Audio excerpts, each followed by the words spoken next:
Something that I really learned is sometimes when you have to find your map, you have to lose a little bit of your way. You don't have to be focusing on doing something perfect. You have to let go, and that way your map will appear exactly there and you're gonna walk the path that you were meant to do.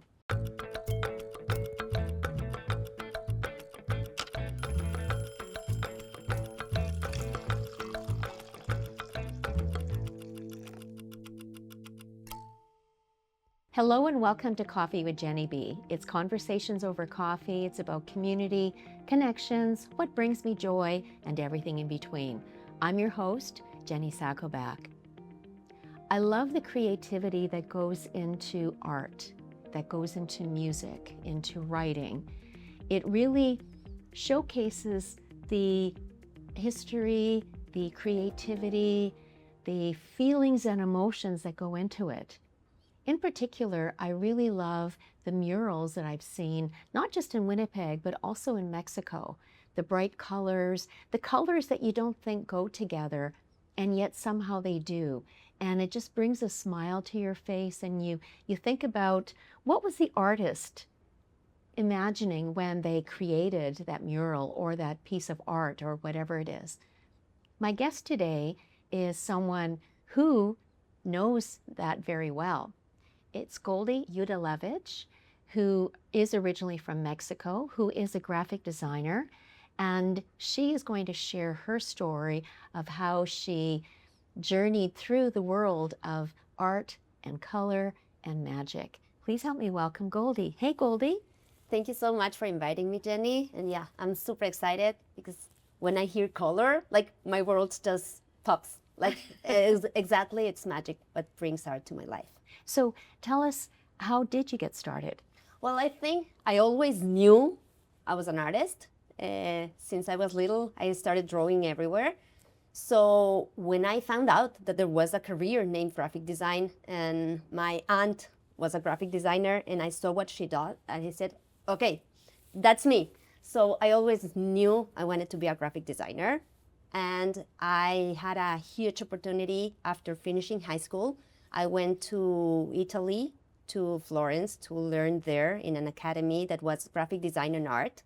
And when I arrived in Mexico, I started my career as a graphic designer with a specialization in visual art. Mm-hmm.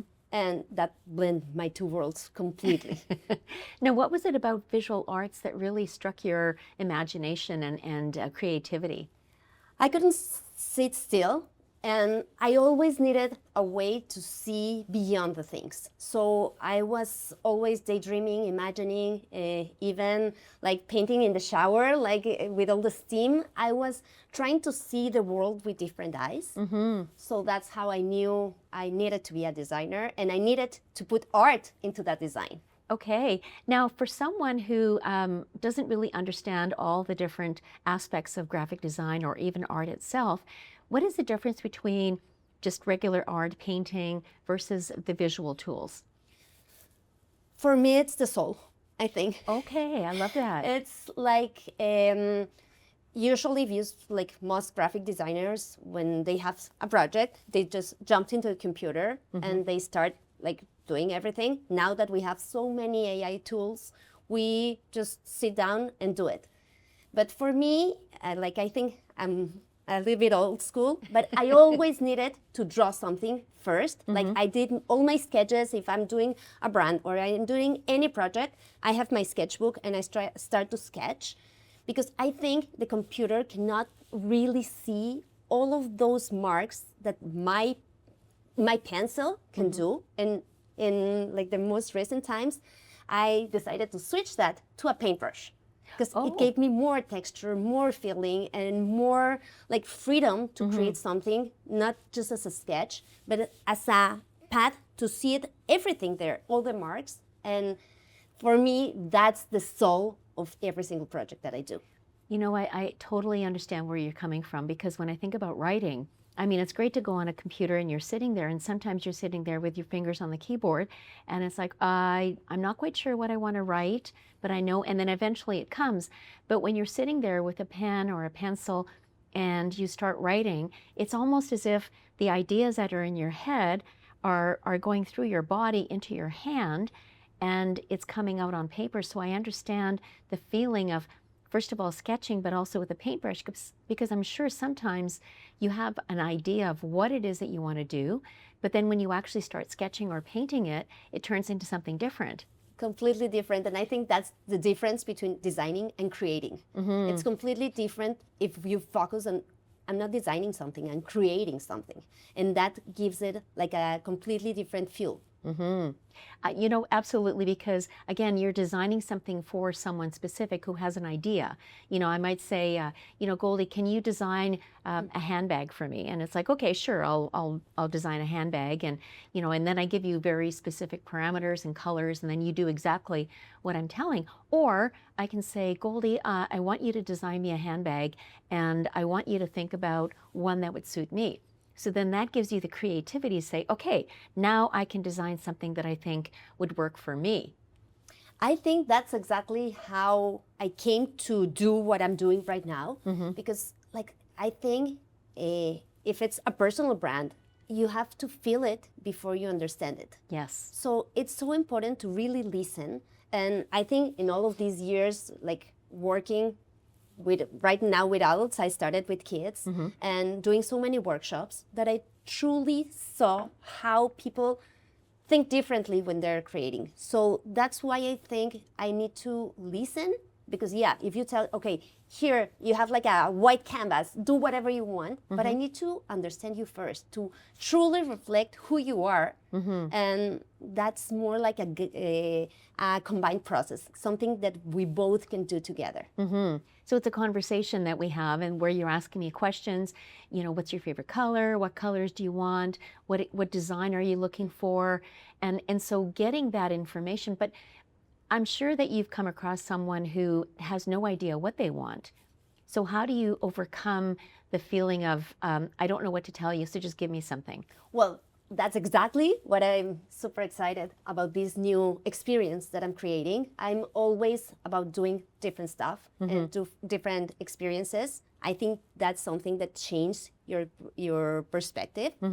So what I'm doing right now is I'm walking together, like if you have a blank canvas, Okay. and we do like a process together. It's like a guided process, an art process. It could be if you need something else, but I'm focusing right now in branding. Okay. So what I do is I take you to a studio and we paint together. We do together, even if you haven't even had a paintbrush in your hand. You don't have to do anything. It's more about listening how you paint. It's about listening the inner part of yourself. And that way you can live, I focus on the lines you use, the way you use the colors that really speak to you, the like shapes, and especially the poses. It's so super important to be able to see the pause, where you pause, where you say, okay, I'm gonna do this. And when you start, as you said, like you have everything inside your mind. So when you start creating, you just completely forget about what I need to say, how do I need to say, why I have to do this. And instead of copying what everyone else is doing, it's having something that it's truly a mirror of your creation. It's like something uniquely you. I find that so interesting that you are using that concept, because I wouldn't have thought of that. And it makes total sense, because you're looking at what I'm doing, and sometimes I have no idea what I'm doing. But the idea that you don't have to be an artist, you don't even have to have held a paintbrush, but just the idea that you're basically giving us permission, in a sense, or that freedom to just do whatever you want. And it's like doodling. It's like doodling, where you're just randomly just putting things down. And I know I saw a show where a woman who was a high-profile lawyer, she would doodle to relax. Wow. And just the idea that taking that pressure from what's going on, and then just putting it out there so that it's one less thing for her to worry about. And it's amazing to be allowed as adults to be allowed to make mistakes, to slow down, to do something that you don't have to. It's that you want to. And that's a huge difference between both of them. You know, it's interesting, a girlfriend of mine who's also an artist, and she has these art classes, and I remember going to her class, and she created something that we were going to be using as a model, so to speak. And I was stuck. It was like I was frozen. I didn't know what to do. And she just kept saying, well, just do whatever you want. Just, paint whatever. And I'm like, well, but I don't know what to do. So it was like I was holding myself back from creating something. And I'm not sure why I was doing that. Because like I learned this when I started teaching kids. Like Picasso said, everyone is born an artist. The only problem is that when we grow up, we forget how to be an artist again. So that's the magic of kids. They just do without thinking. And when we start thinking as adults, that's when we face a wall and we stop and we said, okay, but how? Like, what's happening here? So that feeling of you seeing that and feeling like, oh my God, how am I gonna do it? I'm not an artist. How can I create that? It's when you start to just feel the paint, feel the mood, and just allow yourself to do lines. It doesn't have to be anything. And when you start seeing, you said, oh my God, I'm actually doing it. And that gives you the confidence that you need. And it's just not thinking, just feeling. I like how you, kind of talk about the idea of teaching children and then adults. My granddaughter Lenny, who's 8 years old, she loves drawing, and sometimes she'll lose herself in sketching. But there was one time where she was drawing something, and she was very specific about what she wanted, and she wasn't happy with it. And so she said, "Oh, that's no good." And so she kept trying and retrying, and she couldn't get it right. And then finally, well, I'm not an artist, but finally I said to her, why don't you just sketch it out? Because she was trying to color first. Okay. And then once she started sketching, then she realized that, oh, okay, so now if I'm sketching, I can change the sketch, but I can't necessarily change the color. And so it's the idea, exactly what you had said, is just put your hands out, just do it and just let it come. And me being a perfectionist, it cost me a lot. Like at the very beginning of my career, I just painted like realistic things and that's it. And it had to look exactly. And then I learned over the time to let go. I think also my way as an immigrant helped me to let go of things, go of things that really attach me. And I have to find a new path, a new way. And that also helped me in my art to let go. And it doesn't have to be perfect. When you see your art, I was talking to a friend that is also an artist, and we said, when is the time that you stop seeing it and said, okay, it's done? You will never find it done. Even if it's hanging in my wall, I could say, I could have put a little bit more light here. So no, you have to let it go of that like feeling of it's not enough, because yes, it is enough. It is enough. Yeah. Yeah, and being satisfied with it and not trying to change it. Yes. Now, I want to go back to something you mentioned about branding. Usually when people think about branding, they think about, companies and their logo and so on and so forth. But when you think about branding in terms of art, what does that mean to you? Well, it's the way to do it. I think the perfect answer would be the way to do a branding. Like, let me tell you a little bit of my before in order to get here. Like, I was always walking two paths. I was like back in Mexico. I was a graphic designer in the mornings and then an art teacher in the afternoons. And I was really happy doing the two things that I really enjoyed to do, but I was doing them separately. I had my clients and I have my students, and that's how I was doing everything, because I had a huge support system there. I have my family, I have people that help me with my kids. So when I moved here, I said, oh my God, I can't be able to do those both jobs without a support system here, because I have to be now the cooker and I have to drive the kids to school and then drive them to their lessons and be a chauffeur. And like my world changed completely. Yeah. I lost my tribe. So my husband and me needed to find a way to like, okay, this is a completely new life. It's completely worth it. But how do we manage to do it? And at the very beginning, I said, okay, if I have to leave one of those things, I have to leave art, because art is going to be always a part of me. Always. But if I'm not up to every technology and how to do the new tools and AI and design, I'm going to lose like that part of my creation. So I started focusing on graphic design, starting here with new clients, and I was doing super great, but I wasn't happy. Like that art part of me was missing. Yeah. And that's when I said, okay, I used to tell that I was like jumping from my computer to my canvas, and I was like this. And when I got stuck with a project or something that I wasn't thinking creatively, I said, okay. So I started drawing, painting, doing something, and then, oh, I got an idea. And I went back to my computer. And that's how I started, like the past 1.5 years ago. And at least I got my spark. I started painting. I painted like shoes, jackets, just to feel the paint again. Mm-hmm. And then over time, that's when I decided that I was doing it all wrong. Like I was, again, separating my two things. Mm-hmm. And being an artist was a strength, not was a side path that I was like doing, yes. Because yes, I did workshops and I did a lot of art things, but I wasn't blending them together. Mm-hmm. And when I saw that that was my strength and that I could actually use it as a way to give my clients a complete new perspective and to help them that their brand wouldn't be like any other brand.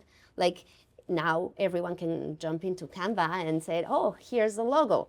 So when I started adding that part of who I am and what I was doing with my paintbrush or my pencil to focus it and then translate it to the computer, Mm-hmm. I said, why don't I do it with my client? Because what happens, especially when you rebrand, when you rebrand, I think your brand could be amazing. It could be selling. It could be a really nice logo, like nice colors, but maybe you've outgrown.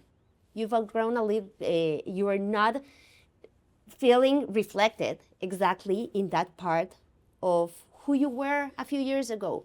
And in order to stop this constant process of rebranding every 3 years, what I needed to find is a way that a brand can feel connected to you, to your inner values. Mm-hmm. So that's how I started this canvas experience, because we're using that canvas as a mirror of who you truly are without you even noting. So we paint, we create art, and then after we saw everything there, that's when my job comes to translate everything into like your branding. And branding is not a logo. No. It's everything. I love that you bring it to your soul, to the person inside, because you're right. You know, we go through different careers, like you say, rebranding, we're changing logos, we're changing direction, but that's outside of us. But then what's inside is always the same. And it's really, you know, leaning into who we are inside, because we forget about that. We think that this is who we are, but really we're somebody else inside. Yeah. And it's bringing that out. And I love that you do that process with your clients. Yeah, and that's something that it makes them be in power of it. Like really feel that their image, their branding is a true reflection of who they are, but in the inside. Like, Yes. I think we were doing branding like all the way around, like upside down, how I say it. Like, it's not just answering a brief. Actually, what I used to do is when I had everything, I give you like everything that you needed, the different colors, the different fonts. I give you your brand book so you can know how to use it. Mm-hmm. But then what happens? So that's why I want to be there with you as well, to make you, I'm not delivering anything over the computer. I want to be part of that reveal process when you see it, because that's the only way that you're going to make it yours, truly yours. Now, I'm sure that you've had clients that were totally surprised at what you were able to create for them because they had a different image of who they were. Yeah, and I have one funny story. I was working a long time ago. I was working in a big agency, a fast-paced agency. It was my first job. So I was over the moon on how I was going to be able to work for huge clients and being able to see my designs in the supermarket. And like, it was amazing. But it was so fast that you couldn't really relate and translate. So I remember Lydia, a friend that worked for that company, and I told her, guess what? We have a meeting, but after the meeting, I need to go for a coffee with you because I need to understand what you think, even if it's not her brand. Like she was part of the company, but I wanted to understand how she saw the company. And it was to create something, it was a baby routine. So it was something, and she said, no one ever asked me how I felt about it. I just did it.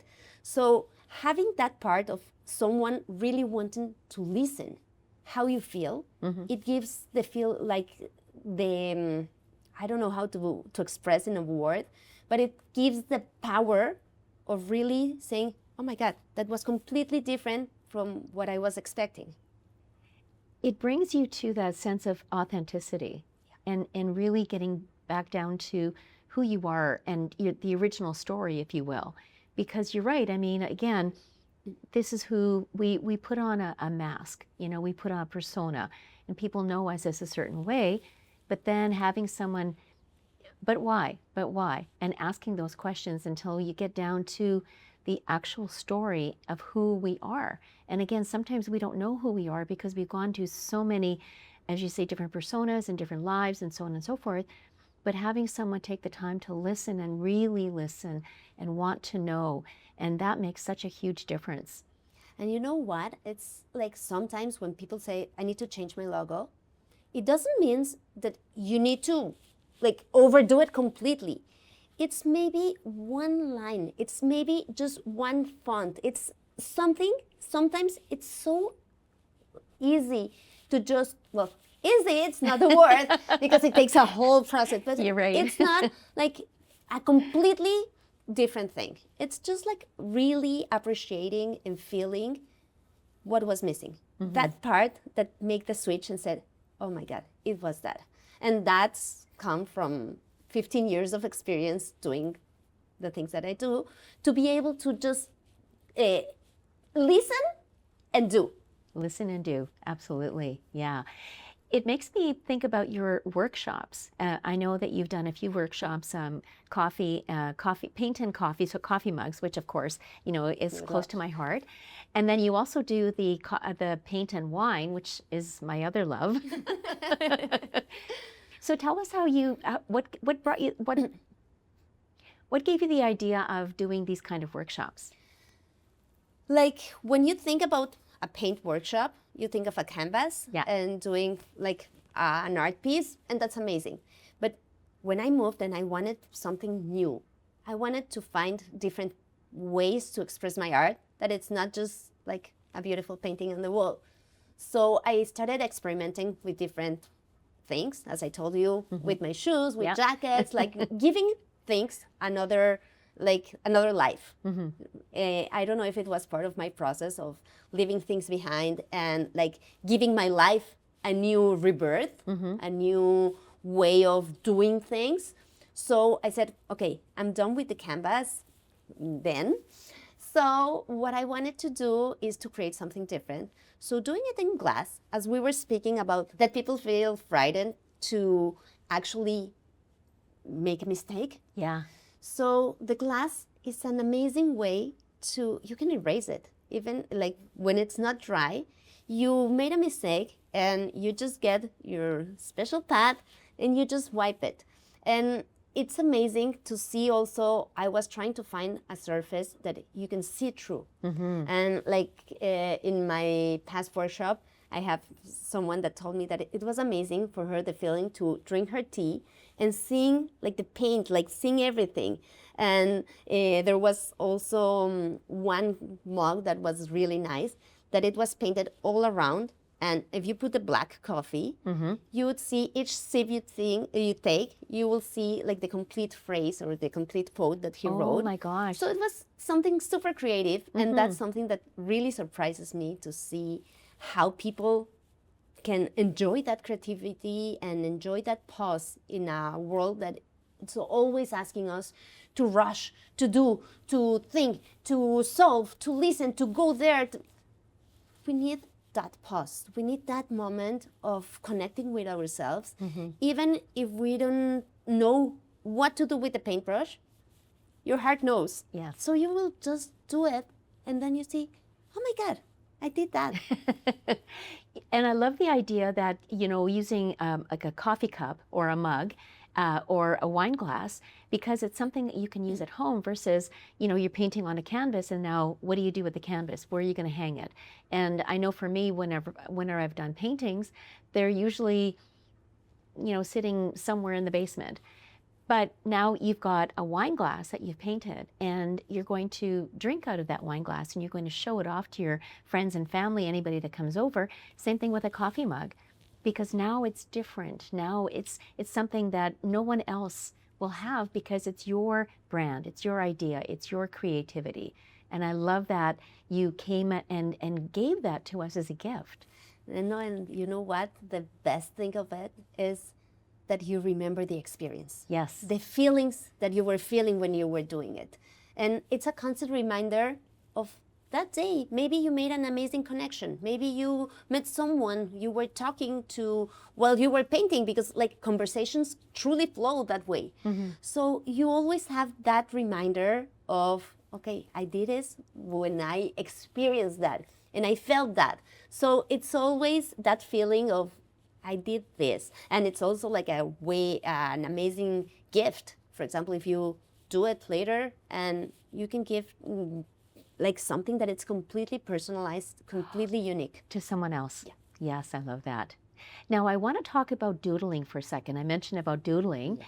You started a doodle travel club. So tell us about that. Well, the idea came long ago. I started with a dear friend, Cleo. We started the Doodle Club, and it was an amazing way to just hang out with people and connect, and it was super fun. That was last year. Then everything evolved, and each one of us needed to do different things. So I was thinking of a way to continuing this, but I said, okay, there's my husband. He's a travel agent, and we need things to do together.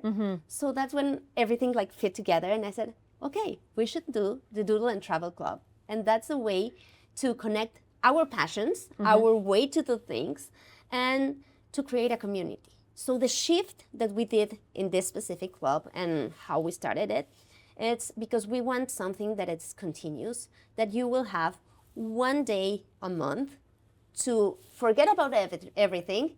Also us, to leave our kids. They're super happy to have their own dates.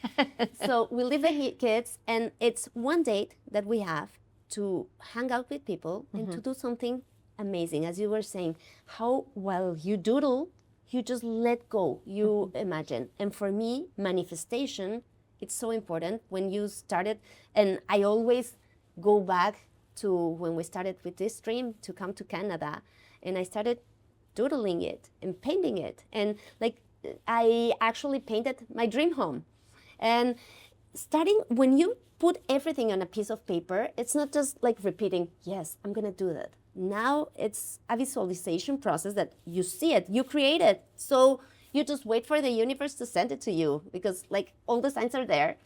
So that's how we decided, in order to travel more, we can do a way to connect with others, to hear other stories, inspiring stories, and just doodle.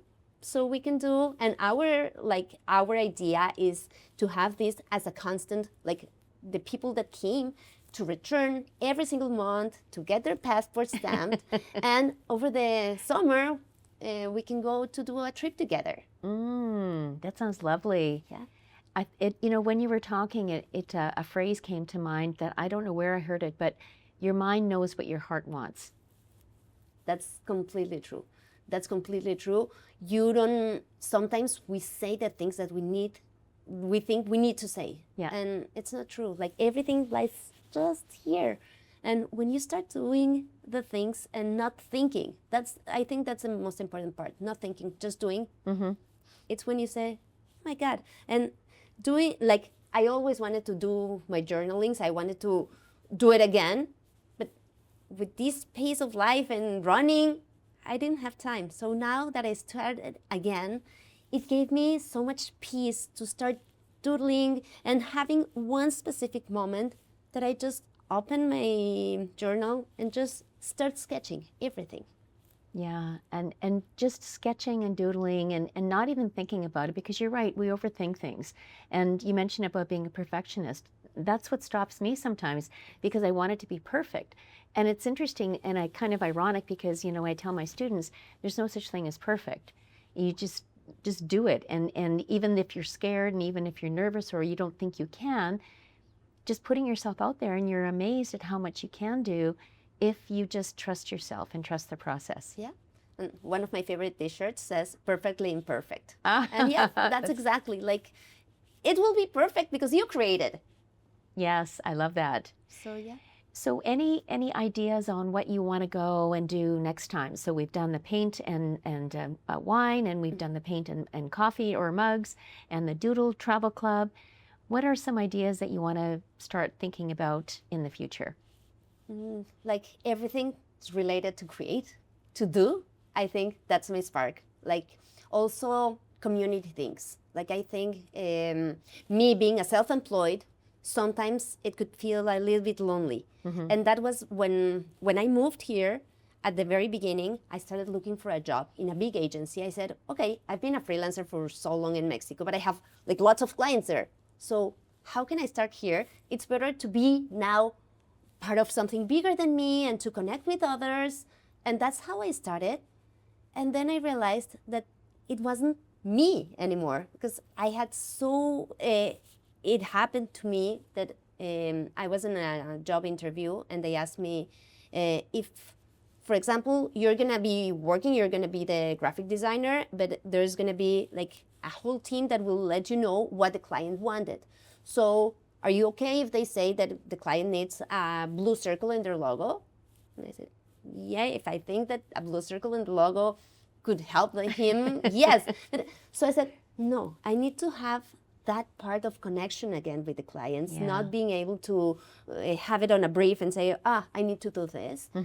So I started looking for things that involved community, that involved like the creative community here in Winnipeg is amazing. It is. So that's how I started with Creative Mornings and how I learned to be surrounded and to try to do every single event that I could reconnect me with my inner child, to have that special spark, to work. I've done a lot of things with pop, for example, to find joy. So if I think of my future, will be doing this, like blending these two worlds in just one, to keep creating and keep connecting.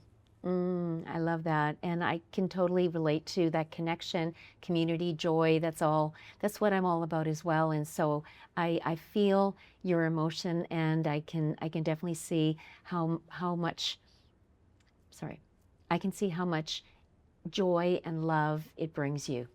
I think that's why we connected. That's because right. Like we connected in the very first moment that we met. Finally, do you remember that? Yes, we said, I do. Okay, finally we saw each other in person. So yeah, like I think like-minded people that think alike, they just have to connect somehow. Yes. And there are all those connections. I always think of me like as a traveler, traveling my life and walking that path. And that path, it's not a straight line. It goes all the way. And when you have to think about decisions that will make you go to the right or to the left, but somehow you're gonna be crossed, like your paths are gonna cross with people that will give you something. Yes. And it's amazing how when you start sharing and you start connecting with people, you can learn so much. Like I think I learn more than I can teach. Like when I'm a teacher, like when I use my teacher hat and like, for example, talking about my kids, when I started teaching kids, oh my God, the things that I learned about just being them, they are not afraid of doing anything. So if they can do it, why do we forget? And then seeing how people can use that creativity that they think that it was completely buried down themselves, and see them like, okay, if it's going out, like why not embrace it? Yes, absolutely. I love that. So thank you so much, Goldie, for being here and sharing your journey of, going through from Mexico to Winnipeg and changing your aspect in terms of, graphic design and visual tools and the branding. And it just sounds so lovely. And thank you again for sharing that. And I know that this is going to be such an inspiration. Well, I'm inspired by your story, but I know it'll be inspiring for those that maybe one day thinking that, maybe I don't need to worry so much about making it perfect. I just need to do it. Something that I really learned is sometimes when you have to find your map, you have to lose a little bit of your way. You don't have to be focusing on doing something perfect. You have to let go. And that way, your map will appear exactly there and you're going to walk the path that you were meant to do. So thank you so much for inviting me. My pleasure. Thank you, Goldie. Thank you so much. So this has been Coffee with Genny B on the You Multicultural channel. I'm your host, Jenny Sakovac.